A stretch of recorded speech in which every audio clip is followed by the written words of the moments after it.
Some debts come with a price far greater than money. I learned that the hard way on a night I'll never forget. It started with a knock, just a knock, soft at first, almost polite. But when I didn't answer right away, it came again, louder, harder, more demanding. My stomach sank. I knew who it was. I was behind on rent again, and I thought that was the worst of my problems. But I had no idea that when I opened that door, my whole world was about to change. Because my landlord didn't come alone. Stay with me until the end. You won't believe what happened next. I stood there, frozen, my fingers hovering over the lock, my heart pounding so hard I could feel it in my throat. I took a shaky breath, trying to steady myself. I thought I had more time. He said he understood, but when I opened that door, I realized he had other plans. It had been a long month, a long, exhausting, soul-crushing month. You know the kind, where every single day feels like you're sinking deeper into quicksand. I was behind on rent, barely keeping up with bills. Every dollar I made at my 2 dead-end jobs went straight to survival. Cheap groceries, gas, keeping the lights on just long enough to avoid a shut-off notice. And rent? Well, rent had become a conversation I hated having. The place wasn't much, a cramped, run-down trailer on the outskirts of town, with faded curtains and a heater that rattled like it was coughing up its last breath. The kind of place where the floors creaked no matter how carefully you walked. The kind of place you end up in when life knocks you down and you don't have the strength to get back up. But it was mine, or at least it had been. Until tonight. My landlord, Roger, was always friendly, too friendly. Mid-50s, cess, tall but unremarkable. The kind of man you wouldn't give a second glance to if you passed him at the grocery store. But there was something about him, something in the way he lingered a little too long when he spoke to me, the way his eyes always seemed to trail lower than they should. The way his smiles felt just a little too warm, like he was waiting for me to catch on to something. At first I ignored it, brushed it off. He was always polite, always helpful. When I struggled with rent, he didn't pressure me like other landlords would. Didn't slap me with late fees or eviction threats. Instead, he would say things like, "Don't worry about it too much, we'll figure something out." I should have known. I should have known that when a man says, "We'll figure something out," it never just means money. I was exhausted that night. I had just gotten home from my second shift, legs aching, arms sore, the kind of tired that made you feel hollow inside. I dropped my keys on the counter and collapsed onto the couch, already dreading the next day. Then I saw it, the slip of paper taped to my door. Final notice. My stomach flipped. I ripped it off, scanning the words even though I already knew what it said. My grace period was up. If I didn't have the full amount by the end of the week, I was out. Panic settled in. I had nowhere to go. No family that would take me in, no friends who weren't barely scraping by themselves. This trailer was all I had, and now even that was slipping through my fingers. My fingers hovered over my phone before I finally grabbed it, hesitating for a moment before dialing. I didn't want to call him. I didn't want to hear his voice, to feel that strange weight in his tone. But I had no choice. The phone rang twice before he picked up. "Hey there." That voice, friendly, smooth, like he was talking to an old friend, not like a landlord about to throw a tenant onto the street. "Roger, I got the notice. Can I have a little more time? Please, I just need another week. There was a pause, then a slow exhale like he was pretending to think about it. You know, I've been real patient with you, haven't I? I swallowed hard. I know, I promise I'll tell you what, he cut me off. Why don't we talk about this in person? I'll stop by later tonight. Maybe we can work something out. Something about the way he said it made my skin crawl. I hesitated. I didn't want him here, but what choice did I have? Okay, good girl. I'll see you soon. Click. I stared at the phone in my hand, my stomach twisting. Something felt off, but I told myself I was just being paranoid. I told myself I was imagining things. I told myself that Roger was just a nice guy. And then came the knock. Soft at first, then louder, then insistent. I knew I had just made a terrible mistake. The knock came again, louder. I sucked in a shaky breath. My hands were clammy, my throat tight. I wiped my palms on my jeans and forced myself to move toward the door.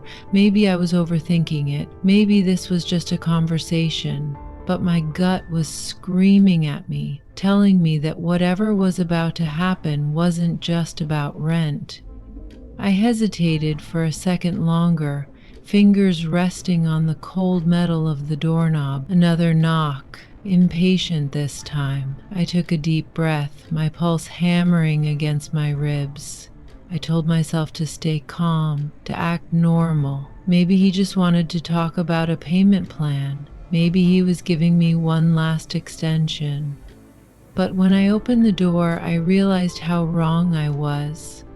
Roger stood on the other side, leaning against the door frame like he owned the place. He had that same easy smile on his face, the one that made my skin crawl in ways I couldn't explain. But my eyes didn't stop at him, because Roger hadn't come alone. Two men stood behind him, strangers. They were older, late 40s, maybe early 50s. One was stocky, thick arms crossed over his chest. The other was thinner, tall, with sharp, calculating eyes that flicked over me like he was assessing something. Something inside me went ice cold. I didn't know them. I didn't know why they were here, but I knew this wasn't just about rent. Roger's smile stretched wider. Hey there.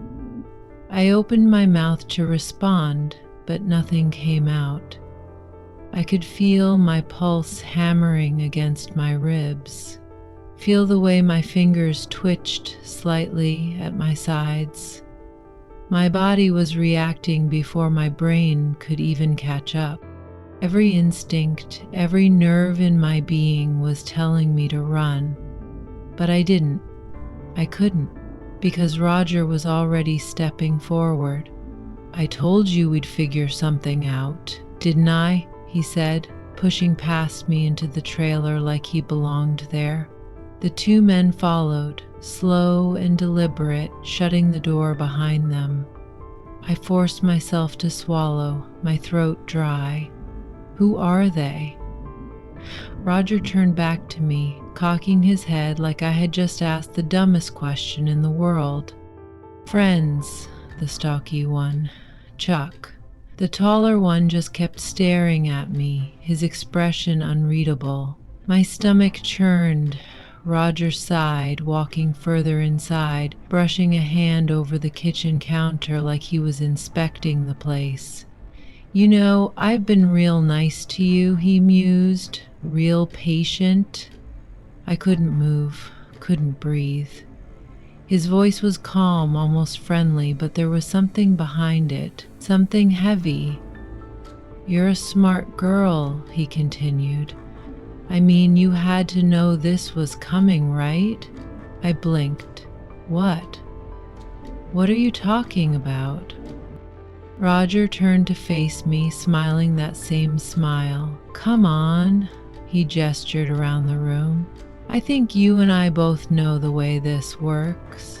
My chest tightened, my skin prickled with heat and nausea, because now I understood. He had always been so accommodating, the way he never threatened me with late fees, never pressured me about the money, the way he always said, "We'll figure something out." This was what he had meant. I felt sick. Roger took a step toward me, then another. I took a step back, my heels hitting the worn-out carpet. "Relax," he said, his voice warm, almost reassuring. "I'm just saying we should help each other out." I shook my head, my hands trembling. "Roger, please, He cut me off with a chuckle, shaking his head like I was being ridiculous. Then he glanced over at his two friends. "What do you think, fellas?" he asked them. "Think she wants to make a deal?" The taller one smirked. The stocky one just crossed his arms. A chill skated down my spine. I had to get out. No, it wasn't just the words. It was the way he said them. Like he already knew how this would end. My hands felt like ice, my skin too tight over my bones.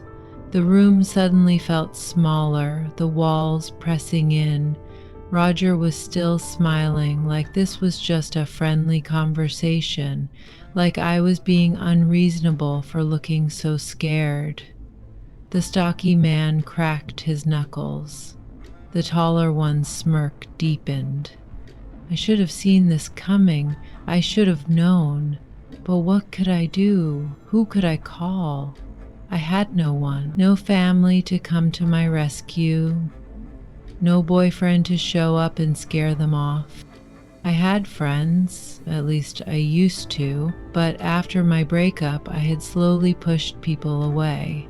Not intentionally, it just happened. You don't want to be the pity case friend, the one always struggling, always needing help, but never able to return the favor. Eventually, you stop answering texts, stop making plans. You tell yourself you'll figure things out on your own, until one day you wake up and realize you really are alone. I blinked rapidly, my throat tightening. No one was coming to help me. I was on my own. Roger took another step forward. Instinctively, I mirrored it in reverse, my back hitting the wall. "Look," I forced out, my voice shaking. "I just need a little more time, please." His expression softened, mock sympathy. "Sweetheart, I've already given you time, but time doesn't pay the bills." My stomach twisted.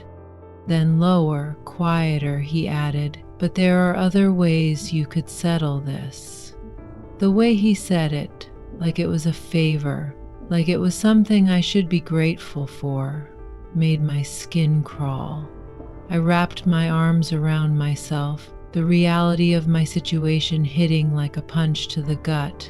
I had no money, no backup plan, no one to call, and these three men were standing between me and the only exit. I felt sick. My eyes darted to the bathroom mirror across the hall. I could see my reflection, pale, wide-eyed, small. I didn't look like someone in control of her life. I looked exactly like what they thought I was. Vulnerable, desperate, breakable. I swallowed hard and tried to straighten my spine, tried to make myself look like I wasn't about to shatter. Because if they sensed weakness, if they knew I had no fight left in me, I was done for. I turned my back to them under the guise of thinking, stepping into the bathroom, gripping the sink so hard my knuckles went white. I stared at the woman in the mirror. I didn't even recognize her.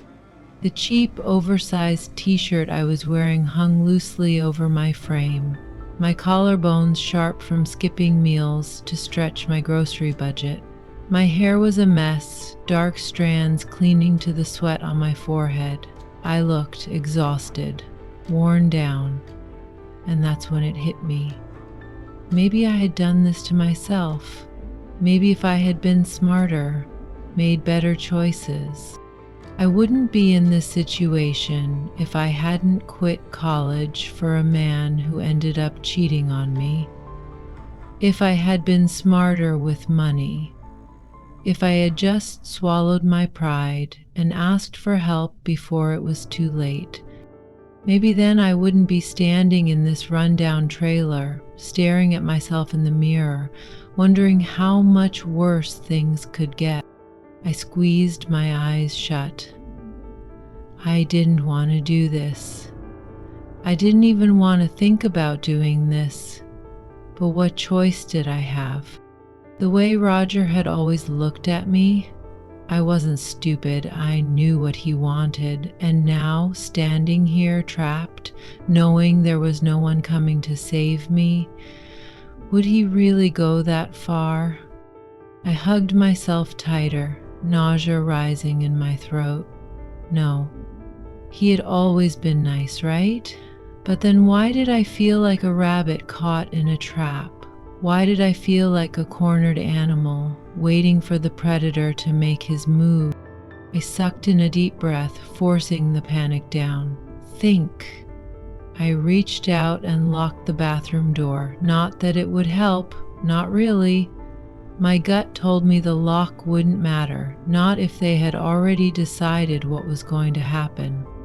My fingers gripped the edge of the sink, my breathing uneven.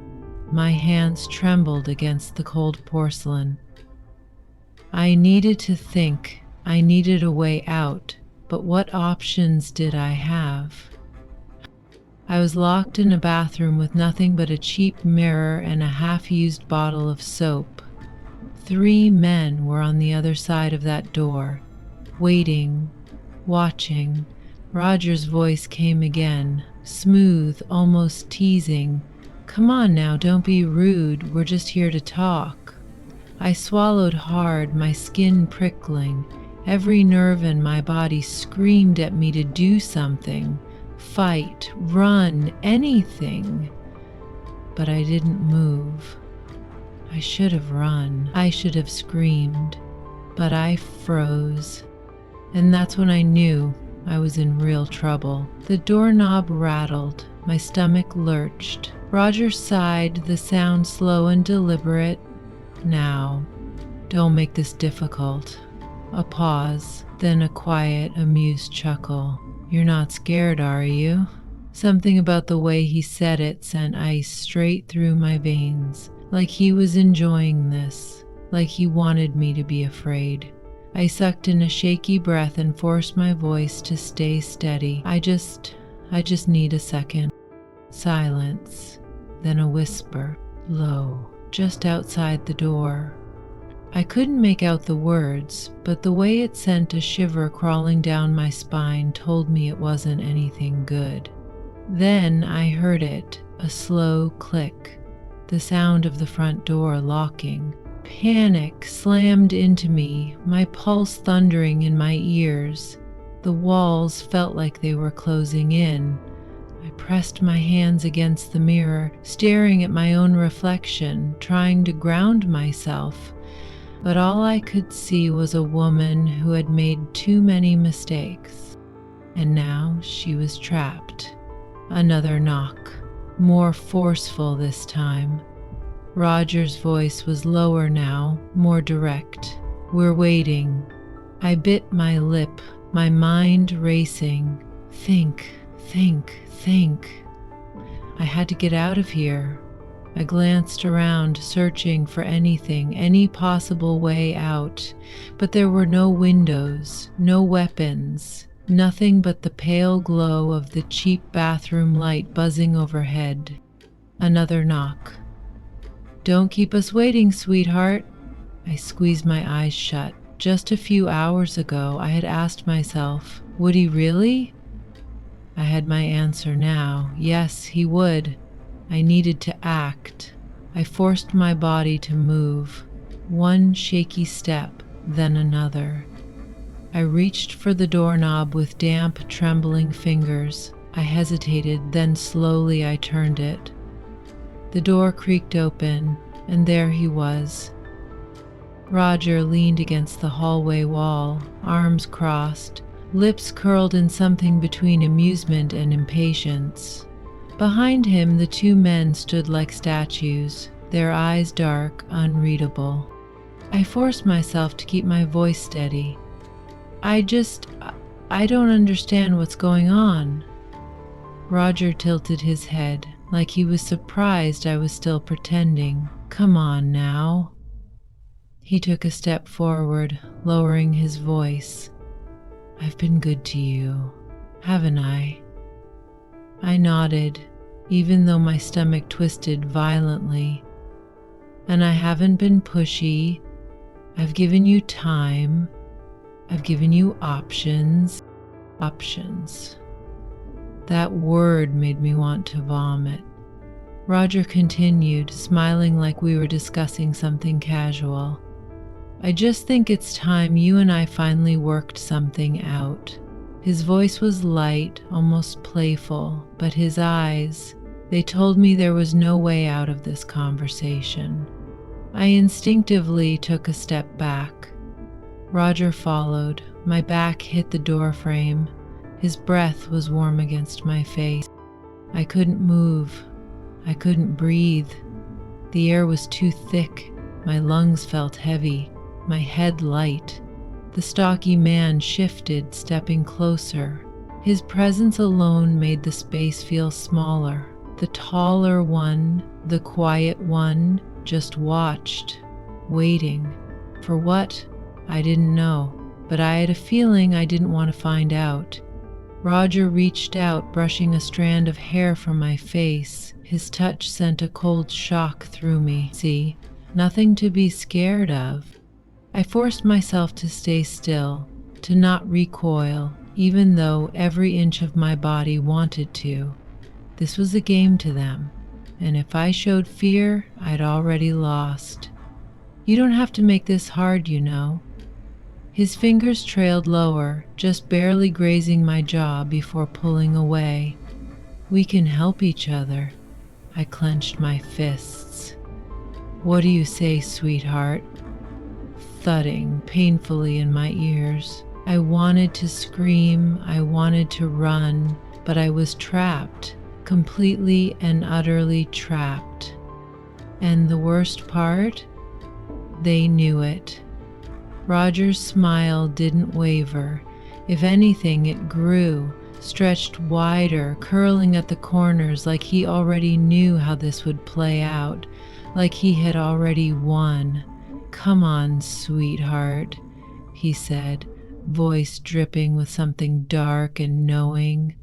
Don't make this difficult. I didn't respond.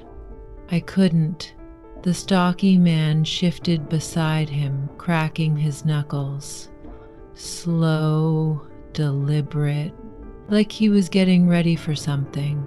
The taller one still hadn't spoken a word, but his eyes were locked on me, watching, waiting. Then, a hand on my wrist, thick, strong, fingers tightening, yanking me forward before I even had time to react. I gasped, my body jerking with the force of it. Roger scolded, shaking his head like I was a misbehaving child. Don't act like you don't know how this works. I wrenched back, my heart hammering, but the grip didn't loosen. If anything, it tightened. No, no, no! This wasn't happening. It couldn't be happening, but it was. My mind raced, desperate, searching for a way out. A lie. A distraction. Anything, but nothing came, because there was no way out.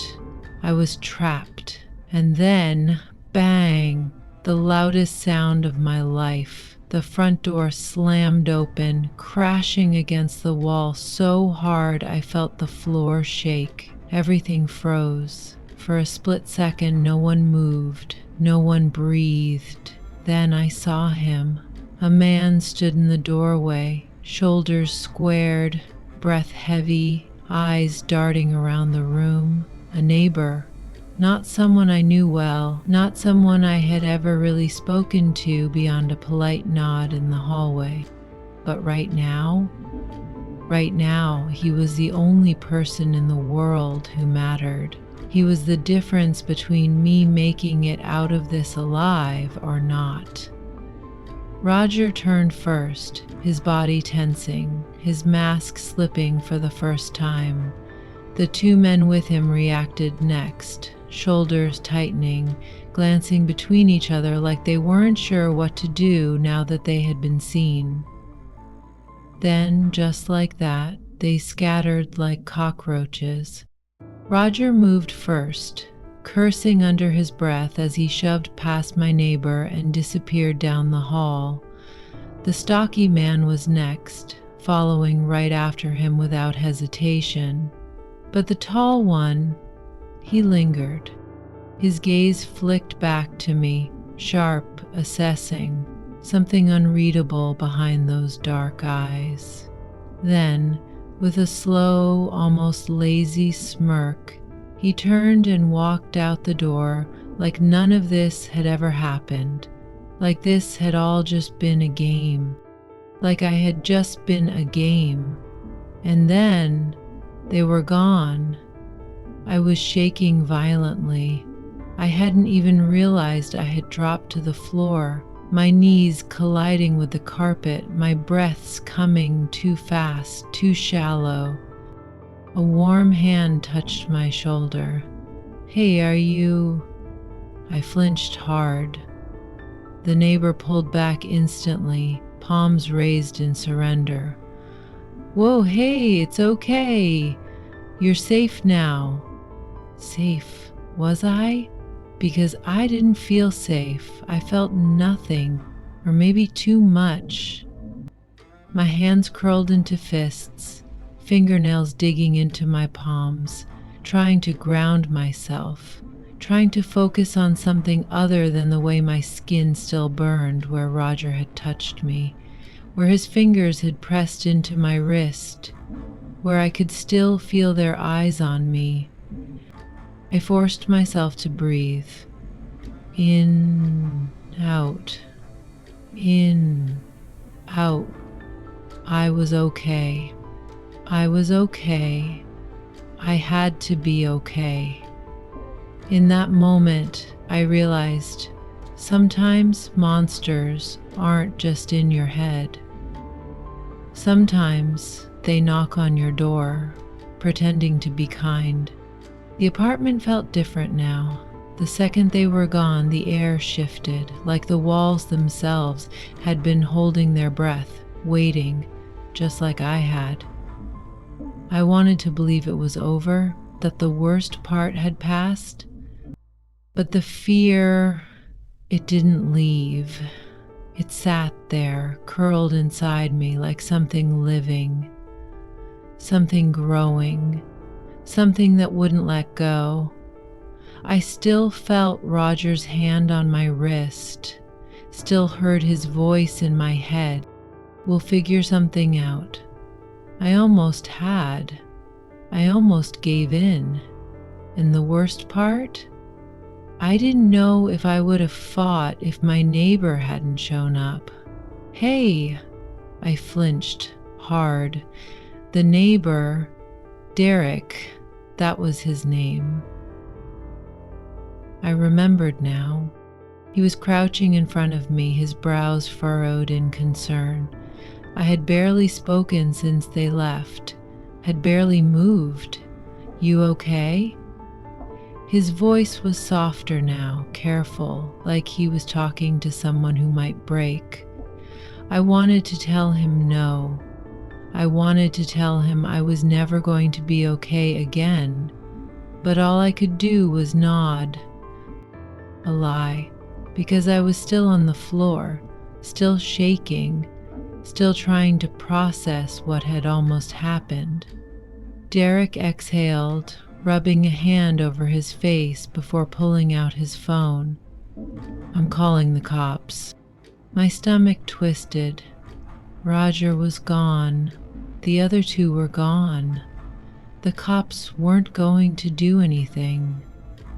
But I didn't stop him. They showed up within the hour. I sat on the couch, wrapped in a blanket that did nothing to stop the shaking. The questions came fast. What happened? Did they hurt you? Do you know the other men? Did he ever threaten you before? I answered mechanically, my voice flat, detached. And then, the question I knew was coming. Did they do anything?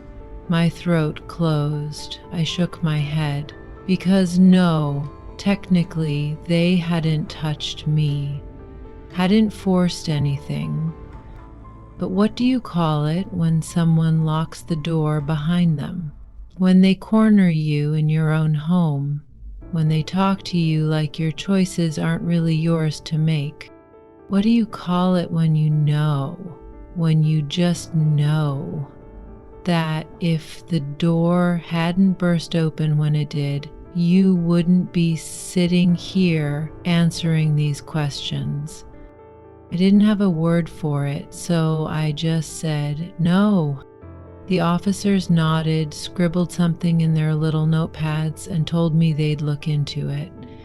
I knew what that meant. Nothing would happen. Roger and his friends were long gone. No evidence, no proof, no crime committed. So that was it. That was the end. Except it wasn't, because I was still here. And I didn't know how to stop being afraid. Derek stayed with me that night. I didn't ask him to. I didn't have to.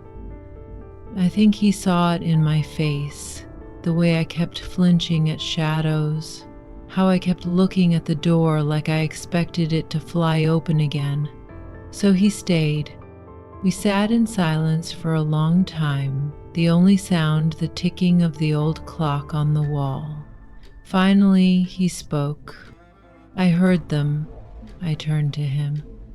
"Through the wall," he explained. "I could hear them talking, and I could hear you." I swallowed hard. "I almost didn't knock," he admitted, his voice quieter now, almost like he was ashamed. "Didn't want to get involved. Thought maybe it was just...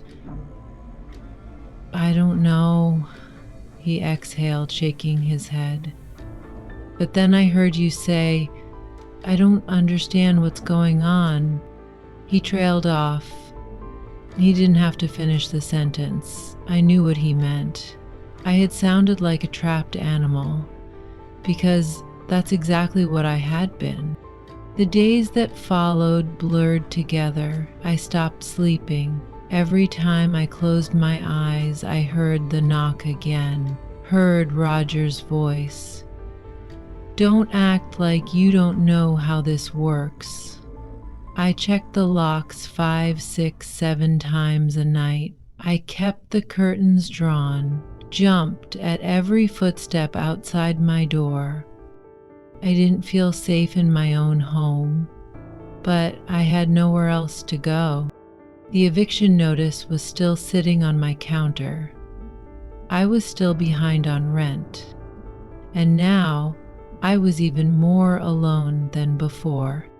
Because even if Roger never came back, there would always be another Roger, another man who saw my desperation as an opportunity, another man who thought I owed him something just because I was struggling, and that terrified me more than anything.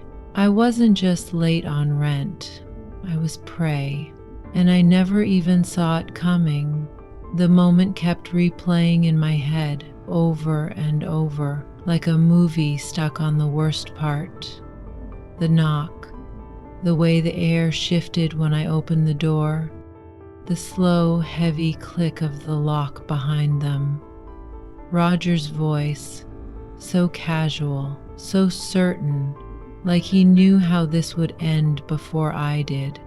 I couldn't stop thinking about it. What if Derek hadn't come? What if the door had never burst open? Would I still be standing here? Would I still be me? Or would I be something else? Someone hollowed out, someone broken, and the scariest thought of all, what if I had said yes? I hadn't fought, not really. I hadn't screamed. I hadn't tried to run. I had stood there, frozen, waiting for something to happen. What did that say about me? That I had been this close to giving in. Not because I wanted to, not because I thought it was okay, but because I didn't see another way out. Because I was tired. Because I had no money. Because my options were running out. And the truth was, I understood now. I understood why some women stopped fighting, why some of them said yes, because sometimes yes is just another way of saying, I don't have a choice. And that thought, that unbearable, gut-wrenching thought, made me sick. I lay awake at night, staring at the ceiling, listening to every creak, every footstep outside my door. I barely slept, and when I did, the nightmares came. Always the same. The knock, the door opening, their voices circling me, the walls closing in, the lock clicking into place, and then I'd wake up, drenched in sweat, my hands clenched so tight that my nails had left crescent-shaped marks in my palms. It never really left me, the fear, even when the apartment was silent, even when I was alone, because it wasn't over, not really. I started questioning everything. Was it my fault for trusting Roger? Had I missed the signs? Had I been stupid for thinking he was just being nice? I kept going over the moments, the little things, the way his smiles had lingered too long, the way his words had always carried an unspoken meaning, the way he had acted like we had some kind of silent agreement. I should have seen it, I should have known, but I hadn't, and that was what haunted me the most. Because I liked to think I was smarter than that. I liked to think I would never let myself be taken advantage of. But the truth was, I hadn't seen it coming, and that terrified me. Even now, I keep wondering, what if things had played out differently? What if Roger had pushed harder? What if his friends had decided they didn't want to leave so easily? Would I have screamed? Would I have fought back? Or would I have just let it happen? Because that's what scared me the most. The idea that maybe, just maybe, I wouldn't have fought at all. I still wonder, what if I had nowhere else to go? What if I had said yes? I wish I could say this was just a bad night, just one of those things that happened, something I could shake off and forget, but I can't. Because even though Roger is gone, even though his so-called friends disappeared into the night like the cowards they are, the fear stayed, the questions stayed, the what-ifs stayed, and maybe that's the worst part, not knowing what would have happened if things had gone just a little differently, not knowing if I would have made the right choice, or if I would have made a choice at all. I keep asking myself, was I really lucky that night, or did I just barely escape something I'll never fully understand? But now, I want to ask you something. Have you ever been in a situation where you felt trapped? Where you knew something was wrong but didn't know how to fix it? where it felt like no matter what choice you made, there was no real way out? If you have, I want to hear your story. What would you have done if you were me? Would you have fought back? Would you have run? Or would you have frozen the way I did? Because I think deep down, we all like to believe we'd make the right choice. We all like to believe we'd see the warning signs. But the truth is, sometimes you don't. Sometimes you don't realize you're the prey until the trap has already been set. So tell me, have you ever trusted the wrong person? Have you ever found yourself in a situation that made you question everything? Drop a comment below. Let's talk about it. And if you want to hear more real stories that uncover the hidden dangers of trust, make sure to subscribe, because sometimes the scariest stories are the ones that actually happened.